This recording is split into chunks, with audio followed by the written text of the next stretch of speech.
we're going to test a personal anchor today. We're just going to keep dropping stuff on it until it breaks. We just did a factor 1 fall with a girth hitch to just one of the dummies. First drop tower test. 100-pound weight. My Metolius Easy Daisy. Hashtag not a personal anchor that I've used as a personal anchor. And we're going to find out if a factor 1, which is height for height here, is going to break it. Ooh, it held! No way! I've never felt safe with this thing. It shocked the hell out of me that it did not break. We got over 3 kilonewtons from the shock of that. And there is, little absorption from the span set that's wrapped around the I-beam that'll eventually get cut out. There's a little absorption caught up in the girth hitch of the personal anchor that was wrapped around the handle. Very little bit, but a little bit helps. Now, I am a bag of water. I am not a block of steel. So my butt cheeks are going to absorb some fall if I were to do the same tests.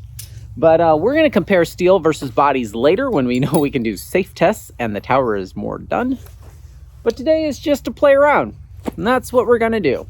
So let's do our second test now and see if we can actually break this Metolius Easy Daisy with 200 pounds, factor 1. All right, we've got our 200 pounds, and let's make sure peak force is on. Peak force with 1280 hertz. All right, Bobby, do you think this is gonna be twice as much, or is it like not linear? You look so small for the first time in these videos. You look like an ant. Let me make sure my fingers aren't in anything. I like the orientation. Go for it. Jesus. Right now it's swinging around 1 kilonewton. It's the now force. 7.18, just shy of double, and that's a factor 1. But it didn't break. Now what? Factor 2 it? Oh yeah. Yeah. Wow. The stitching came undone, but not all the way. Girth hitch to be, like it would be like maybe on a belay loop. Everything else seems intact. 200 pounds, factor 2, go! Holy crap, this is the coolest toy ever! We got 9 inches of rubber down there. But it didn't break here. That's nice. And this is actually kind of worn. So it broke here at the buckle. And let's go see what the rest of the carnage looks like. I think it might have gone the full 9 inches in. That's what she said. Wow, dude. I'm so glad we did like the low point of rubber here. Yeah. So what we did was we did 9 inches of rubber here. That's why everything slopes down and not slopes out. Because this is like a hill, and that's kind of what a trench over there is for. When that fills with water.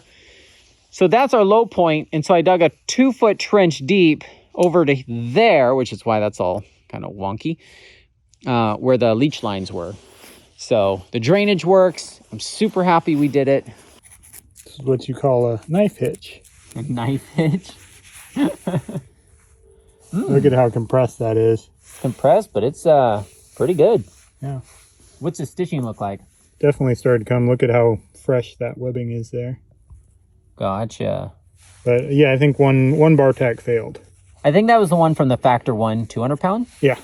And then up here, let's see how this looks. Webbing looks like every test we've ever done. 200 pounds on an ascender after doing a couple free moves, and you have just a little bit of slack. That's not that much, right? Well, we're gonna find out. Peek on. Go for it, Bobby. Oof. So scary.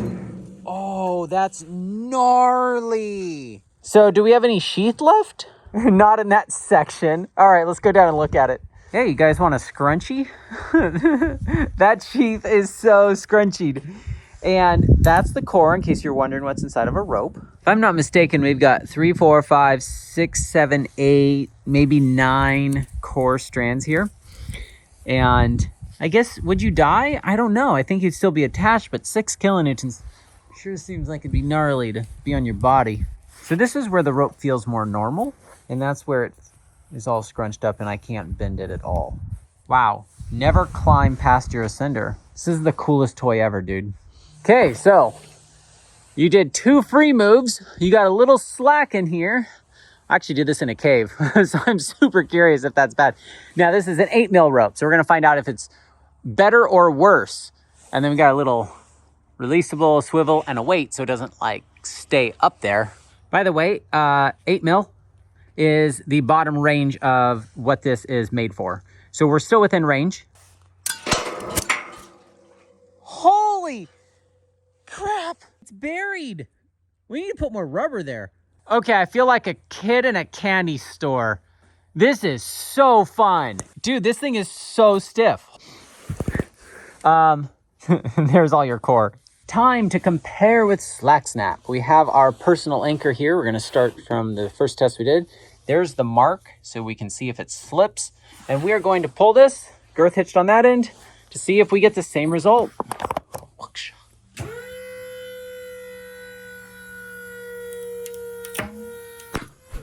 Oh, okay.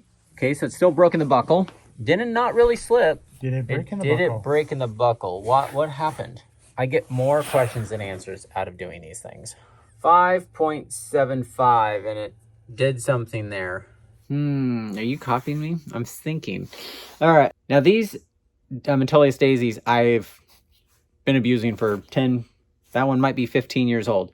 So it might have just broken in the webbing, but that's a very, very different result. And I think that's interesting with the drop tower to be able to compare these things.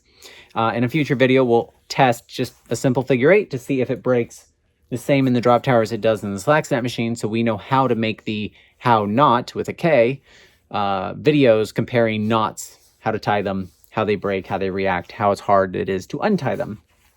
Ascender? Ascender. On an 11mm.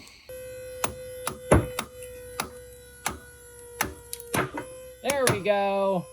Ooh, that's fun. I just want to keep going. Dang, dude. We're at 6.5 kilonewtons right now. All right, we get the point. We get the point, Ryan. Gosh. 3, 6, 9, 10, 11. Okay. What's the conclusion? Wow. Why does it feel that way? Dude, it's squishing the water out of this thing.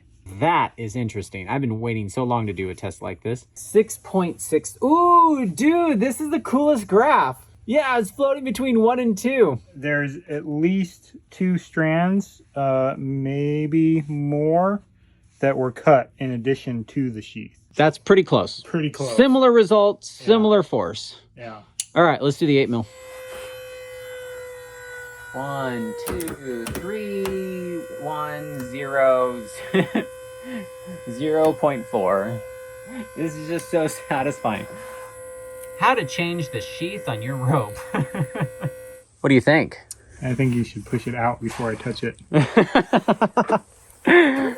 Mr. Safety. So there is no more sheath in this part of the rope. Oh! It is completely flat. If you have a rope that looks like this, you probably shouldn't use it. We should brake test this. Oh, we should pull this off, dude. Yeah, and see what a coreless rope breaks at. All right. Rope's doing things that ropes do.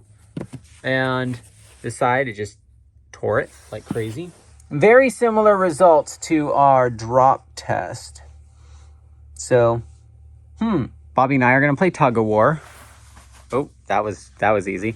So let's tie this in a figure 8, and let's tie that in a figure 8 and see how strong the independent parts are. And then we'll have to break like a good figure 8, a rope with figure 8, so we can compare them. This video is the episode that'll never end. It goes on and on, my friends. Dude. There are many reasons that you don't climb on stuff like this. One of which is it's really hard to tie knots in. We're going to first test mine. This is the Sheath, also known as tubular webbing. It feels just like it. So let's pull this and then we'll pull that. Broke in the knot. Wow. Would it shock you to learn that it broke in the knot? Not in the knot. No way. 6.6. Interesting. All right, so what was that? 4 something? 6 something? 10 kilonewtons. 10? Let's see if what we get combined equals 10. Whoa, what was that? Because it did something there. 13.45. Oh my gosh, Bobby. Did it break in the knot? It broke in the knot. Super grateful for today's sponsor, you. Our patrons support us anywhere from $1 to $3 per episode. This was really productive in order to dial in what we need to know for the drop tower.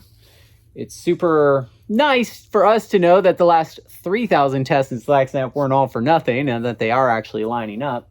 I do want to thank Cave Exploration Society. They hooked us up with great pricing on that rope before our Dano project, and that allowed us to have the ropes that we have. Perfect descent for allowing me to be safe as soon as I install them. And Lodestar sensors and line scale 3s were the dinos we saw in the video. All the stuff will be in the links in the description below. And appreciate you guys. Would love to hear your feedback. And we'll kind of steer how the next episodes go because of it.